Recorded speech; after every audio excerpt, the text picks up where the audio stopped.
restaurant came about 14 years ago or so when we were visiting Portugal. We fell in love with all the colors, foods, and how inexpensive things were and how good they were, and we just kind of wanted to bring that back. My dad came up with this crazy idea when we got back, and we opened up about 13 years ago or so, and the rest is history. Food and family go hand in hand. Food brings the family together. We can sit there for hours. It's not just, you don't just come in and eat. You come in, you sit. It's a celebration of family and love and just togetherness, and that's really what it means to us. We are known to have the best customer service. You come in, you get greeted with a smile.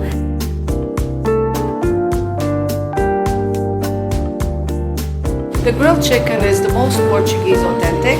Rotisserie chicken is also very good. You can get that in 3 sides of your choice. So typically we do potatoes, rice, and vegetables or salad. We've got delicious sandwiches, some of the best sandwiches in Toronto, I guarantee it. People love our poutine. We have wings as well that are amazing.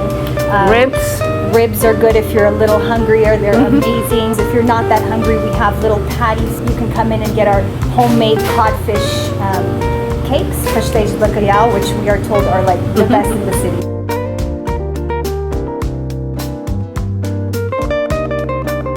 We've had a lot of celebrations here. We had my daughter's baptism here. We've had weddings here. Because we're so family oriented, it's very intimate. People come here to sit down and eat and have work meetings while they eat.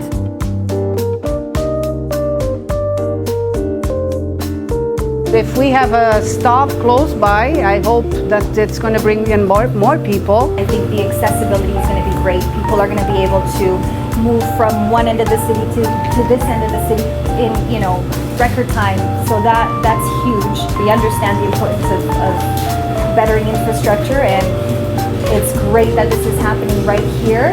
Although we may feel a little bit of an impact right now with business, I think that in the future, we're hopeful that it's going to be fantastic.